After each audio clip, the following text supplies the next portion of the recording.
I wouldn't recommend listening to this alone. Many viewers miss the real horror by leaving early. Stay till the end, if you dare. I never believed cars could hold memories. Machines aren't alive, I always thought.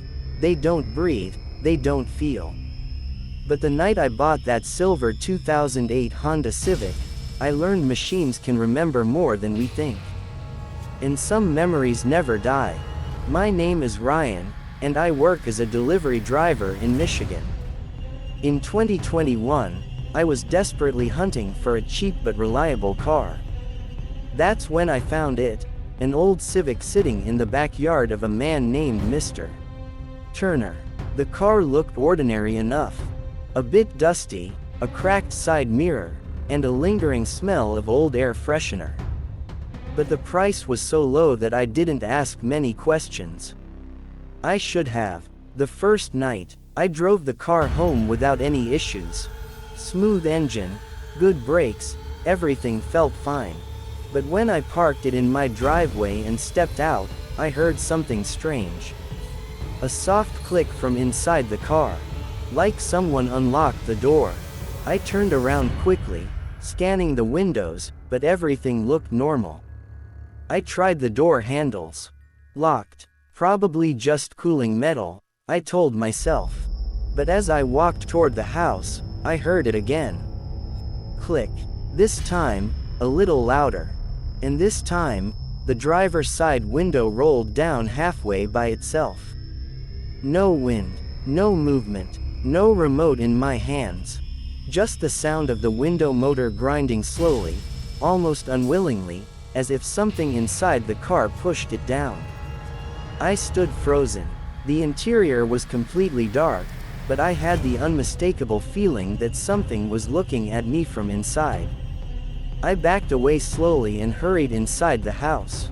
The smell. The next morning, when I opened the car to head to work, a foul smell hit me, like damp soil mixed with mold.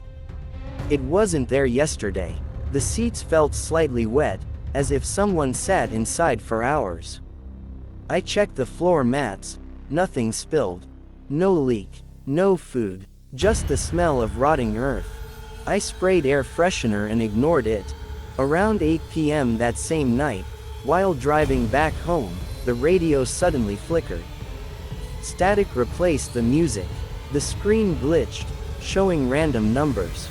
Then, slowly, a voice emerged through the static. A woman's voice. Broken, whispering, trembling. Don't let him in. The radio turned off immediately after. I slammed the brakes, my heart punching against my chest. The road was empty, trees on both sides, no houses. I tried the radio again, but it was dead. I tried calling a friend, no signal. I was alone in that dark car with a voice that wasn't mine. The rear view mirror. Later that night, around 11 p.m., I finally reached my street. I pulled into my driveway and let out a shaky breath. Before stepping out, I looked into the rear view mirror. And my stomach dropped. There was a woman sitting in the backseat. Pale skin, long wet hair, wearing a torn white dress stained with mud. Her head was tilted, her face partly hidden, but I could see one eye glaring at me from the shadow. I spun around instantly. The backseat was empty. When I looked back at the mirror again, she wasn't there. I jumped out of the car, slammed the door, and ran inside. That night, I barely slept. The previous owner. The next morning, I went back to Mr. Turner, the man who sold me the car. He looked exhausted, as if he hadn't slept in days. "Why did you sell it so cheap?" I asked. He hesitated, then sighed deeply. "You've seen her, haven't you?" My blood ran cold. He rubbed his forehead. "The car belonged to my daughter, Emily.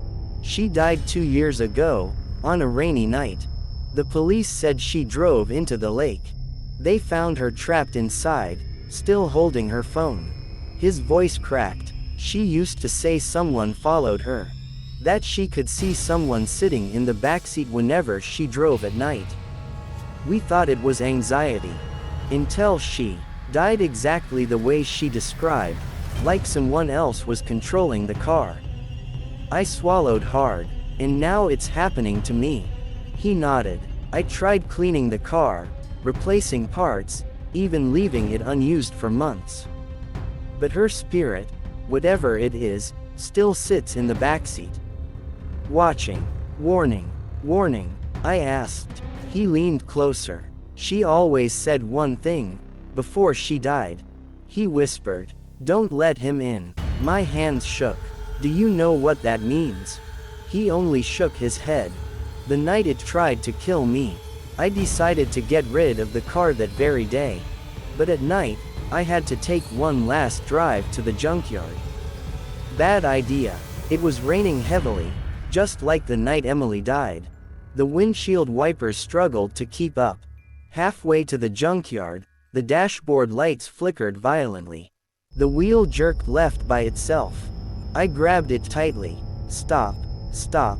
The engine roared. The speedometer climbed. 45 miles per hour. 60 miles per hour. 75 miles per hour. No. No. Stop. The wheel twisted hard to the right, nearly pulling the car off the road.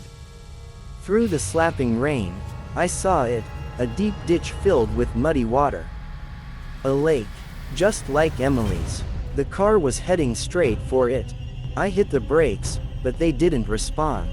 The steering wheel felt icy cold, as if someone else's hands were wrapped around mine, holding me in place, pushing me toward the water. "Let me go," I screamed. Suddenly, the radio switched on by itself. Through the static, the woman's voice whispered again, "Don't let him in." And then, I heard something else. Another voice. A man's. Deep. Rough. Furious. "She is mine." The backseat creaked loudly. My mirror tilted on its own. And there he was, sitting directly behind me. A tall dark figure, face covered in mud, eyes glowing faintly, like a drowned corpse rising from a lake. His hand reached over the seat, long fingers dripping black water, reaching for my shoulder. I screamed and jerked the wheel violently left. The car spun, tires screeched, mud flew everywhere. Finally, the car stopped inches before the ditch. Silence. My chest heaved. Tears ran down my face. When I looked in the rear view mirror again, the backseat was empty. The decision. I didn't wait another second. I threw the door open, rain soaking me instantly, and ran. I didn't even look back. I called a tow truck the next day and told the driver, "Keep the car. Scrap it. Burn it. I don't care." He laughed at first, until he smelled the inside. "Smells like a grave," he said, stepping back. He towed it away and never contacted me again.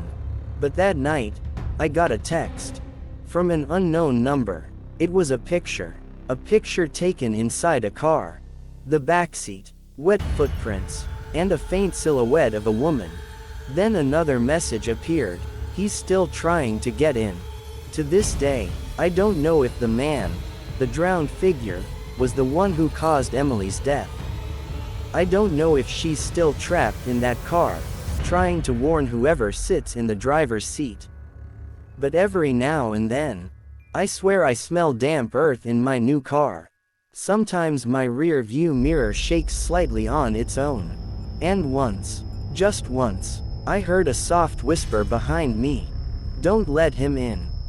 If this story stayed in your mind longer than it should, leave a like, subscribe to Grim Wave, and tell me in the comments what part disturbed you the most.